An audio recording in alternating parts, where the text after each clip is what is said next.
In this video, we'll be needing fresh fish, fresh tomato, fresh pepper, some onions, garlic and ginger.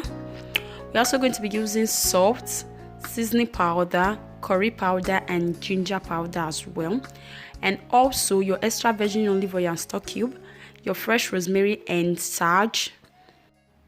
So here you are going to be adding all the powder ingredients. I just added my seasoning powder. Here is your ginger powder, you add it to it, and you also add in your curry powder, then your salt, and also your extra virgin olive oil. Then you mix very well with your hands.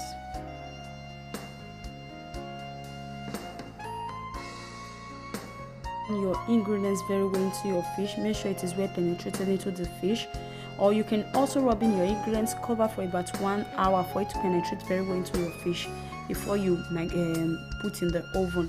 But for me, I'm just going to be rubbing it in and put in the oven straight away. So you can put it in the oven after you have rubbed your ingredients on it very well. Put it in the oven for about 30 to 1 hour minutes to ensure that it's well dried. So that's how I'll be doing it right now. So the choice is yours. You can either leave it for an hour before you put it in the oven. You can do it right away.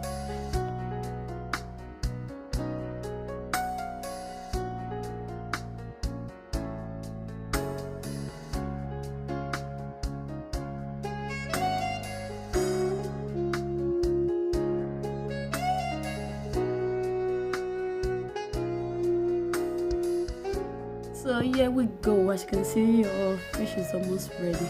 Still in the oven. So in another clean pot, put a clean pot of fire. Add in your extra virgin olive oil or your vegetable oil. Then you add in your chopped onions. You fry for about 3 to 5 minutes on a medium heat.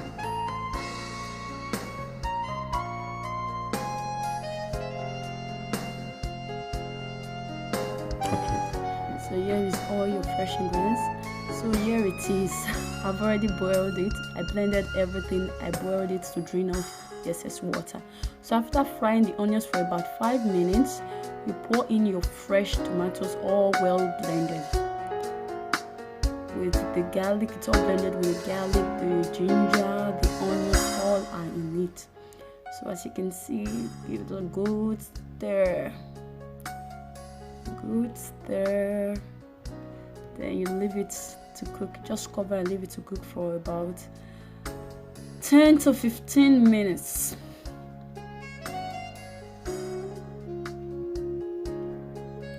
So here we are after 15 minutes. You give it a good stir again. Then you add in your salt. Here you go, your salt, your curry powder. Just add so very little because there's some in the fish. So you add in your stock cube.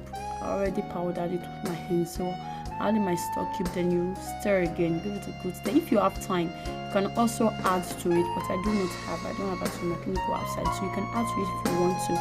So this is it. Then you add in your fish. I just reduce the heat to that it won't come splashing at me. So I just put in my fish right now.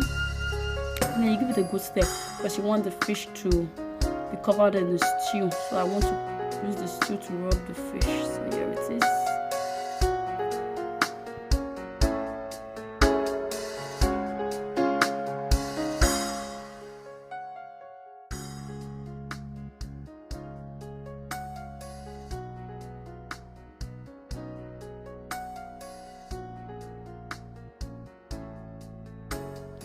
So here we go. Now you can add in your shrimps. Your fresh shrimps, you add it to it. So the stew is almost done. So you add in now your fresh rosemary and your sage. Sage is very wonderful for stew. It gives it an aroma that is out from this world. I love it in any of my stew. Even your jollof rice, you can always add sage instead of bay leaves. So you give it a good stir. So you see your stew is ready. Look at it. Isn't it looking yummy? It's looking very yummy as always. So just cook for about 5 minutes because of the shrimps. You won't want your shrimps to be overcooked, right? So here it is, ready and ready to eat. So here I am going to give it some try. It's looking so yummy and I enjoyed it. So you guys just try the recipe. Tell me what you think. Thank you so much guys for watching. I really do appreciate. Please don't forget to subscribe, comment, share my video. Please, if today is your first time, just try and subscribe. Thank you so much guys for watching.